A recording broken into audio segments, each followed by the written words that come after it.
Na novomeškem glavnem trgu je tokrat nastopil Rok Zalokar trio. Člani ljubljansko-novomeške zasedbe skupaj ustvarjajo dobro leto dni. Glasbeno-zvrstni diapazon tria pa je precej širok in se vselej spretno izmika enoviti oznaki. Rdeča nit zasedbe je krmarjenje med razpoloženji in njihov razvoj. Skupaj smo leto pa pol, razvila se je najprej tako malo v moji glavi, pa v bistvu z Jožetom sva bila sošolca, oziroma sva še in sva začela špilati oziroma gojiti idejo o tem, pa je on poznal Dejana, ki sta v bistvu z Novega mesta doma, pol smo imeli prvo vajo, se vse poklapali in od tam naprej gremo. Osnovne kompozicijske skice vključujejo elemente džeza, rokovsko neposrednost in liričnost klasične glasbe.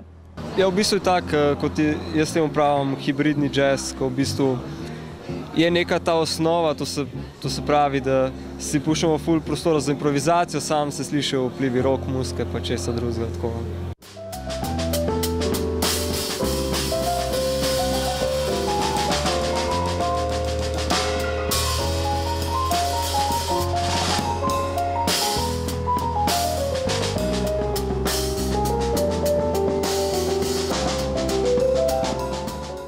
Da bi ohranili živo sklad, dobršen del prostora v svojih glasbenih povestih prepuščajo tudi improvizaciji.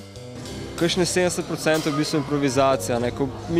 Tle smo rečemo, tle se kaže una džezovska stran zasedbe, da v bistvu delamo na teh formah v smislu se zagra tema, pa si pa puščamo odprt in gremo kdaj, mislim, čisto različno, zavisi od vsakega koncerta.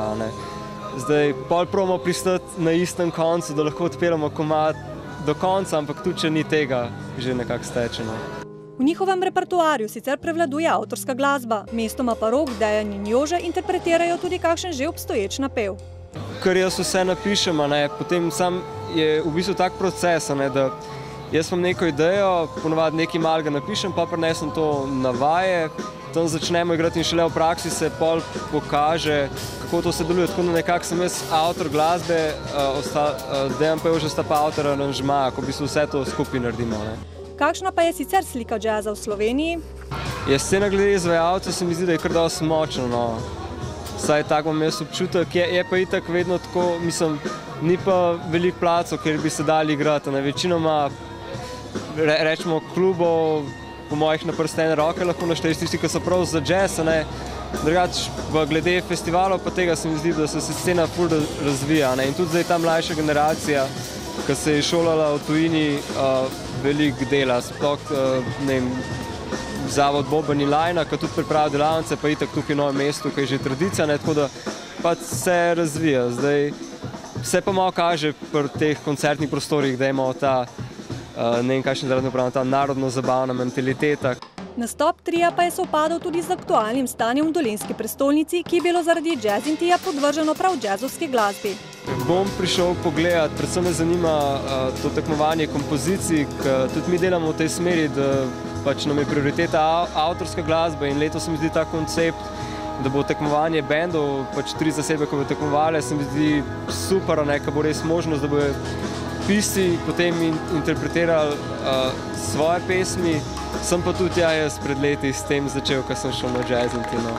To je na prvih srečanjih z džezom. Pogosto pa očitki letijo tudi na medije, da ti ne pokrivajo džezovske glasbe v enaki meri kot nekatere druge glasbene zvrsti. To se razume, saj džez predstavlja le to, mislim, dosti majhen procent glasbenega trga. Tako da v bistvu že v štartu, ko je džez na televiziji, je v bistvu samo zaradi tega kot razvoj resne glasbe. In pač nek procent tega je. Meni se zdi, da je v bistvu čisto razumljiv, ker se mi zdi, da je itak neka množica, ki spremlja medije, ni to vedno ista množica, ki spremlja džez.